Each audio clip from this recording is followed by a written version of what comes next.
हमारी संस्कृति में हमने सुना है कि ऐसे बहुत से उपाय हैं जिनसे घर में मौजूद चीज़ों से इम्यूनिटी को बढ़ाया जा सकता है।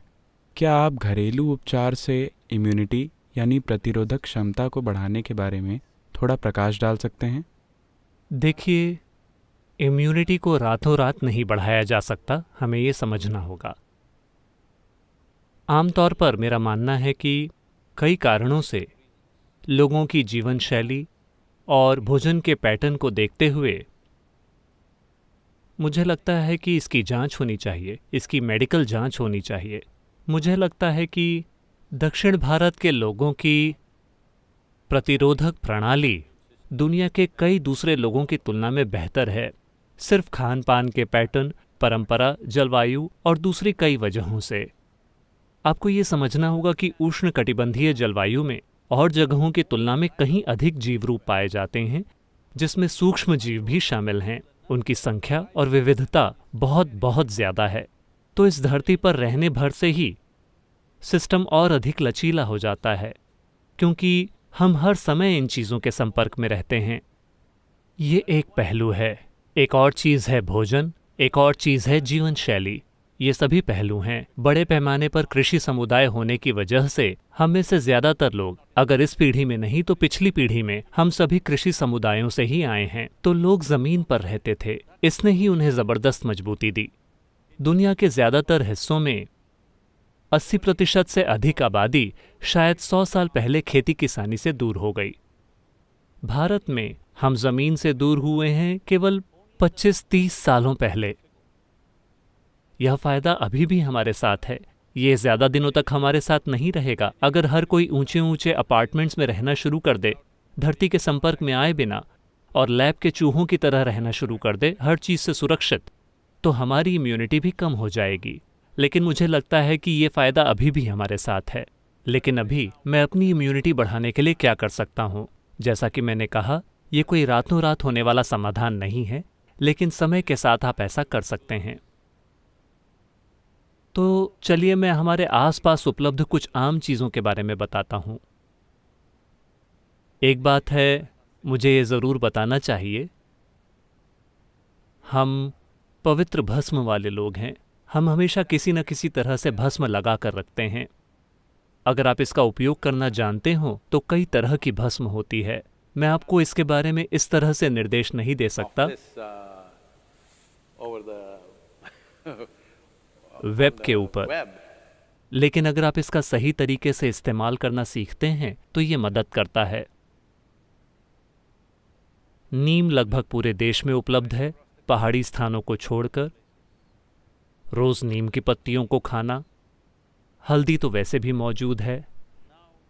आजकल लोग नैनो हल्दी बना रहे हैं, जिसे हमारा शरीर आम हल्दी की तुलना में ज़्यादा आसानी से सोख लेता है। ये भी आपके इम्यून सिस्टम को काफ़ी बेहतर बनाती है। अगर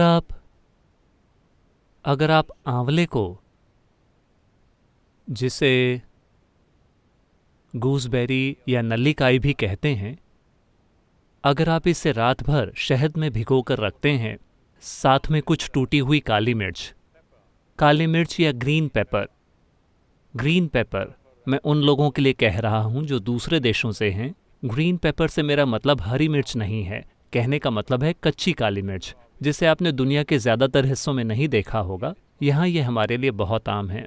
तो इसे शहद में भिगोएं और हर दिन 3 चम्मच, दिन में 3 बार इसका सेवन करें। ये सभी चीज़ें सबसे अच्छी तरह तब काम करती हैं जब आप खाली पेट होते हैं, तो सुबह सबसे पहले आप इसका सेवन करें।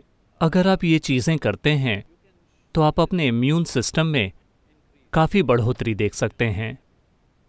मैं कहूँगा कि 4 से 8 हफ्तों में आप देख सकते हैं कि आपका इम्यून सिस्टम काफ़ी बेहतर हो गया है।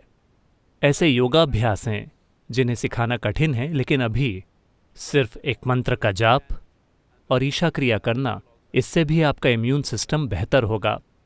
ये बात साफ होनी चाहिए कि ये कोरोना वायरस का इलाज नहीं है, ना ही ये इसकी रोकथाम है। मैंने अपना जाप किया तो मैं जाकर लापरवाही करूँगा, ये उस तरह काम नहीं करने वाला। ये ऐसी चीज़ें हैं जिससे आप एक अरसे के लिए करते हैं और अपने सिस्टम को मजबूत करते हैं कि जो अगला वायरस आएगा आप शायद उससे निपटने के लिए एक बेहतर स्थिति में होंगे, यानी अगर आप जिंदा हों तो। हाँ, इसे हल्के में ना लें, इसे हल्के में ना लें।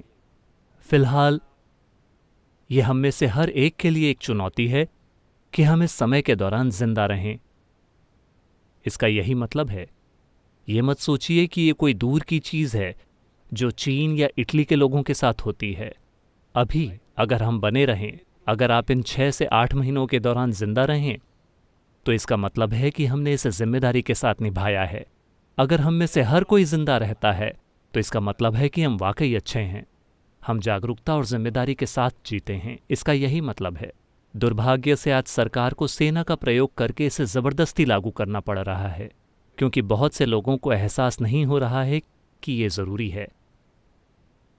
और वो सोचते हैं, उन्हें लगता है कि ये काल्पनिक है। ये काल्पनिक नहीं है, ये हमारे सामने खड़ा एक ऐसा खतरा है जिसे हमें ठीक से संभालना होगा। चलिए मंत्र का जाप करते हैं। योग योग योगेश्वराय भूत भूत भूतेश्वराय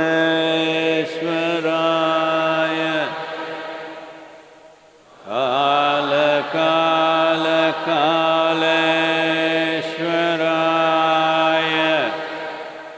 शिव शिव सर्वेश्वराय शंभो शंभो